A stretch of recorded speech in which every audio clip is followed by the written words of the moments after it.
Hello everyone. तो दोस्तों आज की इस वीडियो में हम बात करने वाले हैं सुप्रीम कोर्ट ऑफ इंडिया की ओर से जो वैकेंसी निकल कर आई है। दोस्तों देखिए यहाँ पर दोस्तों ऑनलाइन एप्लीकेशंस के लिए इनवाइट किया जा रहा है जो भी इंडियन सिटीजन है, ठीक है, और जिनके पास भी क्वालिफिकेशन है। जो यहाँ पर सुप्रीम कोर्ट ऑफ इंडिया की ओर से जो वैकेंसी निकल कर आई है इसके लिए कुछ क्वालिफिकेशन चाहिए दोस्तों, कोई एक्सपीरियंस भी यहाँ पर रिक्वायर्ड रहेगा। तो अगर इन चीजों को आप फुलफिल करते हो तो आप अप्लाई कर सकते हैं, ठीक है। 80 पोस्टें यहाँ पर निकाली गई हैं। मैं ज्यादा इसमें डिटेल में नहीं जाऊंगा, लेकिन अगर आप चाहते हैं तो मैं इसमें डिटेल भी इंफॉर्मेशन आपको प्रोवाइड कर लूंगा नेक्स्ट वीडियो में। फिलहाल आप यहाँ पर देख लीजिए 80 वैकेंसी यहाँ पर निकल कर आई है। और ये जो 80 वैकेंसी है, मतलब 80 जो पोस्टें हैं, ये हैं दोस्तों junior court attendant. Okay, junior court attendant की ये पोस्ट रहेगी। और अगर आप इसमें सेलेक्ट हो जाएंगे दोस्तों तो आपको लेवल 3 के हिसाब से यहाँ पर जो सैलरी है, जो बेसिक सैलरी आपकी रहेगी वो रहेगी 21,700। ठीक है, ये लेवल 3 के हिसाब से आपको यहाँ पर जो सैलरी है वो मिलने वाली है। तो बेसिक कितनी है? 21,700 प्लस अलाउंसेस वगैरह, मतलब बाकी सारे जो भी रूल्स के अकॉर्डिंग में जो भी अलाउंसेस वगैरह आपके रहेंगे उनको मिला के पर मंथ जो है आपको यहाँ पर मिलने वाला है 46,210 रुपए। ठीक है, तो अच्छी खासी आपको सैलरी यहाँ पर जो है वो देखने को मिल रही है दोस्तों। अब थोड़ा सा नीचे स्क्रॉल करें तो नीचे स्क्रॉल होने के बाद देखिए यहाँ पर क्वालिफिकेशन क्या है। एक तो आप 10th पास होने चाहिए दोस्तों, और अगर साथ में आपने 1 ईयर का डिप्लोमा किया है कुकिंग का तो आप यहाँ पर दोस्तों एलिजिबल होते हैं अप्लाई करने के लिए, मतलब आप अप्लाई कर सकते हैं। ठीक है, एक्स सर्विसमैन के लिए क्या है कि अगर उन्होंने फुल टाइम का 1 साल का कुकिंग का डिप्लोमा नहीं किया है तो भी वो अप्लाई कर सकते हैं। उनके पास क्या होना चाहिए? ट्रेड कम, मतलब also eligible to apply on the basis of, किसके बेसिस पर वो अप्लाई कर सकते हैं? Trade competency certificate in cooking field.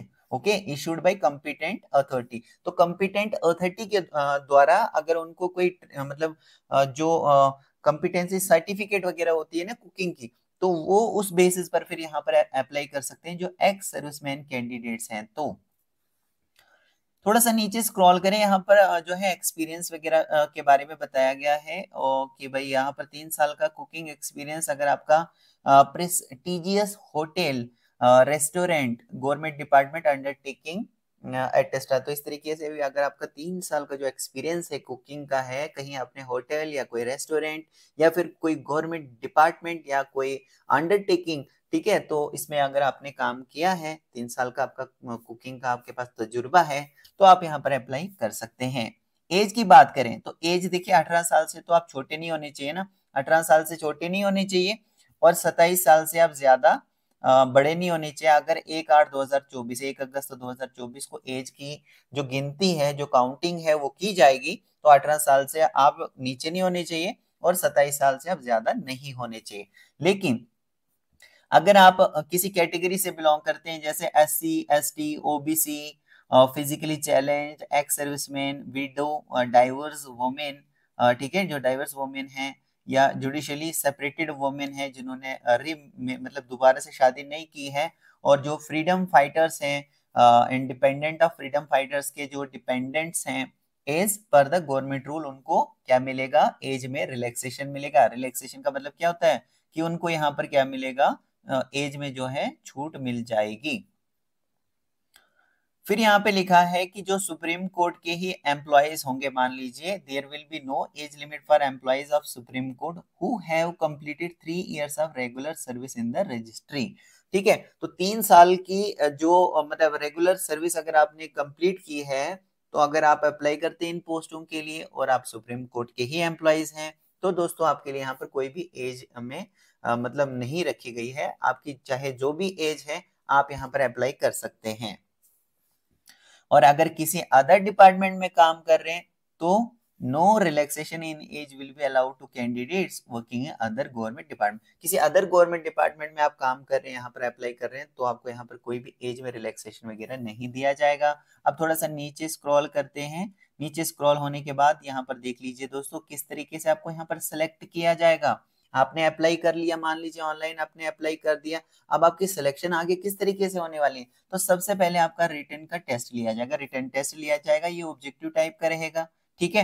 ये जो पेपर होगा ये इंग्लिश और हिंदी दोनों में होगा, दोनों भाषाओं में होगा। आप चाहे तो इंग्लिश में आंसर दे सकते हैं, आप चाहे तो हिंदी में भी आंसर दे सकते हैं। फिर उसके बाद यहाँ पर क्योंकि ये कुकिंग के रिलेटेड यहाँ पर जो है पोस्ट है, तो इसके रिलेटेड आपका स्किल टेस्ट भी होने वाला है। आपको देखा जाएगा कि भाई वाकई आपको काम आता भी है। तो यहाँ पर क्या होगा, प्रैक्टिकल ट्रेड स्किल टेस्ट होगा और उसके बाद इंटरव्यू होगा, और इंटरव्यू के बाद फाइनली आपको ये जो पोस्ट है ये यहाँ पर दोस्तों मिलने वाली है। दोस्तों रिटन टेस्ट की अगर हम बात करें तो रिटन टेस्ट में देखिए जनरल नॉलेज मल्टीपल चॉइस के क्वेश्चंस होंगे, 30 मार्क्स के रहेंगे। उसके बाद बी में देखिए रिटन टेस्ट होगा कुकिंग के रिलेटेड में, ऑब्जेक्टिव टाइप से, यहाँ ऑब्जेक्टिव टाइप का ये भी पूछा जाएगा यहाँ से, तो इसमें ये 70 मार्क्स का रहेगा, 70 मार्क्स का, ठीक है। उसके बाद होगा दोस्तों practical trade skill test, a trade skill test for cooking including hygiene etcetera. तो यहाँ से स्किल टेस्ट जो है आपका पूछा जाएगा, यहाँ से भी ये 70 मार्क्स का होगा। फिर इंटरव्यू की बात करें तो 30 मार्क्स का रहेगा। इस तरीके से टोटल अगर हम बात करें तो टोटल कितने मार्क्स का रहेगा, 200 मार्क्स का यहाँ पर ये होने वाला है। टोटल पोस्टें कितनी है यहाँ पर दोस्तों, 80 पोस्टें हैं जो फिलअप की जाएंगी। अब थोड़ा सा नीचे स्क्रॉल करते हैं, नीचे स्क्रॉल होने के बाद यहाँ पर जो है ये ड्यूरेशन बताया गया है कि आपको 90 मिनट्स का दोस्तों टाइम दिया जाएगा, यानी कि दोस्तों यहाँ पर जो है आपको 1.5 घंटे का टाइम दिया जाएगा रिटन टेस्ट को करने के लिए। और सबसे बड़ी और अच्छी बात दोस्तों यहाँ पर ये है कि मान लीजिए आप सारे के सारे क्वेश्चन को अटेम्प्ट कर रहे हैं, ठीक है। मान लीजिए आपको कुछ नहीं आता है दोस्तों, और आप पेपर देने के लिए जा रहे हैं और वहां पर आप सारे के सारे क्वेश्चन को अटेम्प्ट करने की कर रहे हैं, तो यहाँ पर जो है एक अच्छी बात यह है कि नेगेटिव मार्किंग नहीं है। नेगेटिव मार्किंग से क्या होता था कि आपके मार्क्स जो है, अगर कोई भी क्वेश्चन का गलत आंसर देते हो तो क्या होता है, माइनस किए जाते हैं मार्क्स, लेकिन यहाँ पर माइनस नहीं किए जाएंगे, तो इसलिए आप अटेम्प्ट कर सकते हैं। फिर यहाँ पे लिखा है the written test will be conducted 17 test centres, यानी 16 स्टेट्स के अंदर 16 स्टेट्स में 17 जो हैं वो टेस्ट सेंटर हैं जहां पर आपका एग्जाम लिया जाएगा, ठीक है। और ये जो एग्जाम है, सबसे पहले यहाँ पर देखिए कौन कौन से टेस्ट सेंटर्स हैं जहां पर आपका एग्जाम लिया जाएगा या लिया जा सकता है, और ऊपर से 16 स्टेट्स हैं, तो कौन सी स्टेट्स हैं जहां पर ये जो एग्जाम है ये लिया जा सकता है या लिया जाएगा, ठीक है दोस्तों। तो आप यहाँ पर देख लीजिए, आपको यहाँ पर चॉइस है कि भाई जब आप फॉर्म फिलअप करोगे तो आपको दिखाना है अपनी चॉइस से कि कौन सी जगहों पर जो है आपका एग्जाम होना चाहिए या फिर आप जा सकते हैं। तो 3 चॉइसेस आपकी यहाँ पर हैं, मिलने वाली हैं, 1 2 3, इस तरीके से कोई भी इन स्टेट्स में से या इन सेंटर्स में से कोई भी आप जो है चूज कर सकते हैं।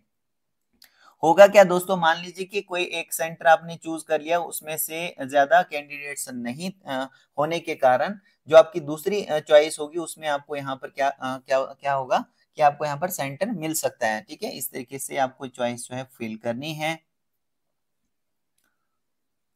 फिर यहाँ पे लिखा है कि जो फाइनल सिलेक्शन लिस्ट होगी वो प्रिपेयर की जाएगी, तैयार की जाएगी दोस्तों। जो भी आपने मार्क्स जो हैं वो ऑब्जेक्टिव टेस्ट में, रिटन टेस्ट में लिए होंगे, और प्रैक्टिकल स्किल टेस्ट में, प्रैक्टिकल ट्रेड स्किल टेस्ट और इंटरव्यू के बेसिस पर जो भी ओवरऑल आपका स्कोर बनेगा, मार्क्स बनेंगे, फिर एक जो है फाइनल सिलेक्शन लिस्ट जो है वो तैयार की जाएगी, और वो दोस्तों जो है यहाँ पर जो है अपलोड कर ली जाएगी, मतलब ये यहाँ पर जो साइट होती है उस पर अपलोड कर ली जाती है।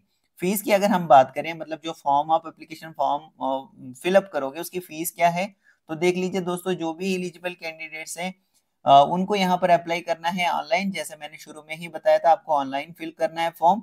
और इसके लिए आपको सुप्रीम कोर्ट की वेबसाइट के ऊपर जाना होगा, जो कि है www.sci.gov.in.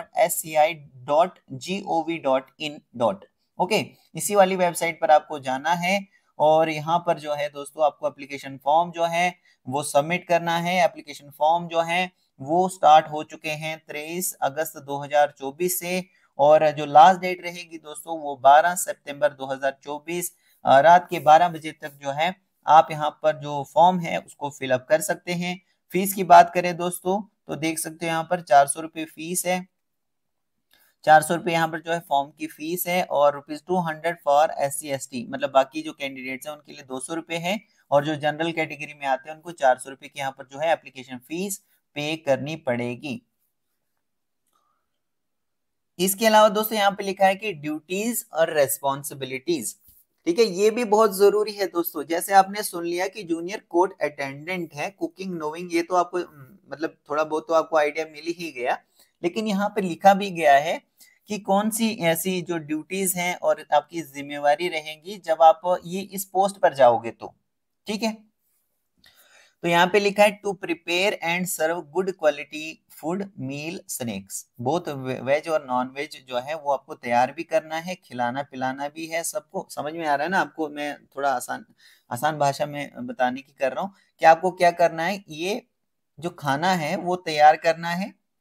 और जो भी चाहे वो ब्रेकफास्ट हो गया, चाहे वो लंच हो गया, चाहे डिनर हो गया, वो आपको तैयार भी करना है, उनको प्लेटों को सजाना है, रखना है पूरा उनको, मतलब ये काम है आपका। उसके बाद जो प्लेटें वगैरह जो भी बचती है उनको साफ वगैरह भी करना होता है यहाँ पर। तो इस तरीके का काम है, चाय वगैरह सब चीजें पिलानी है। देख लीजिए, breakfast, tiffin, high tea and on any other occasion, ठीक है। तो इस तरीके से भी मतलब ये तो आपका काम रहेगा ही रहेगा। इस तरीके से जहां भी वो आपको बोलेंगे, जो भी काम आपको वो देंगे, तो वो भी आपको किसी भी ओकेजन पे आपको बताएंगे क्या कुछ करना है, तो वो आपको वहां पर सुननी है।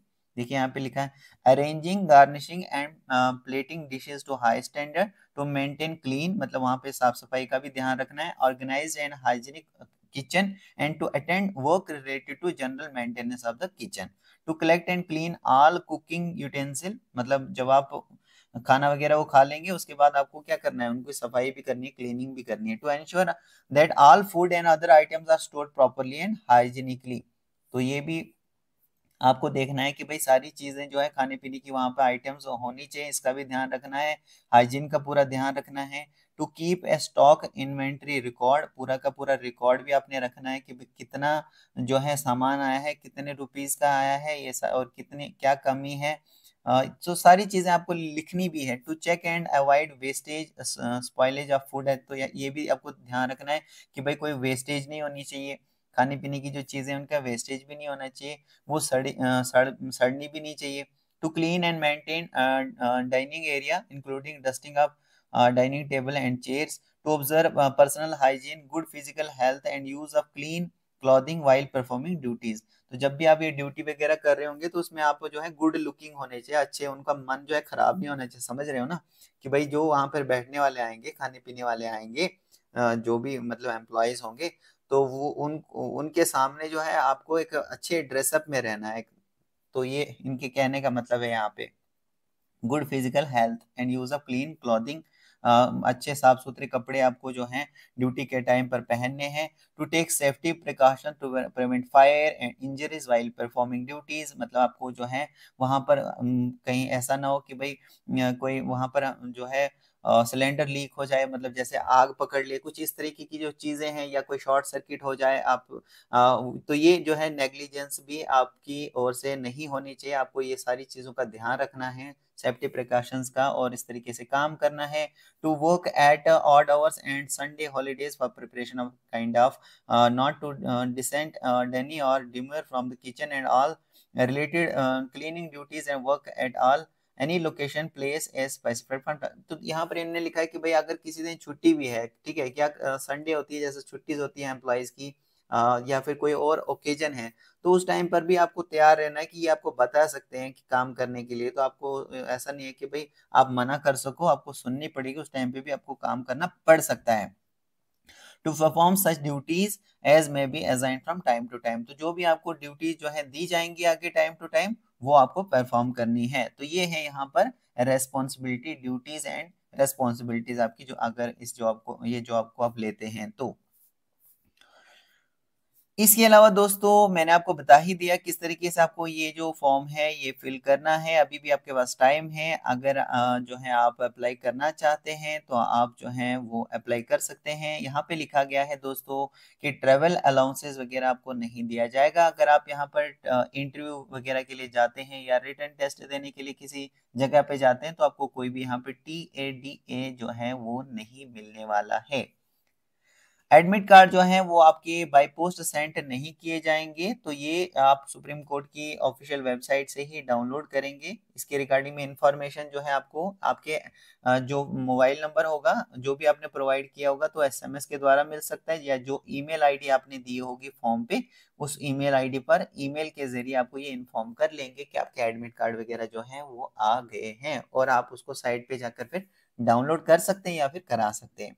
ठीक है, वेबसाइट मैंने पहले भी बताई, अभी भी आप यहाँ पर देख लीजिएगा www.sci.gov.in। तो ये क्या है, वेबसाइट है जहां पर जाकर आपको जो है मतलब चेक करते रहना है किसी भी फर्दर इंफॉर्मेशन के लिए, अपडेट के लिए। तो दोस्तों मैं होप करता हूं कि आपको ये सारी चीजें जो हैं वो क्लियर हो चुकी होंगी। So thank you very much.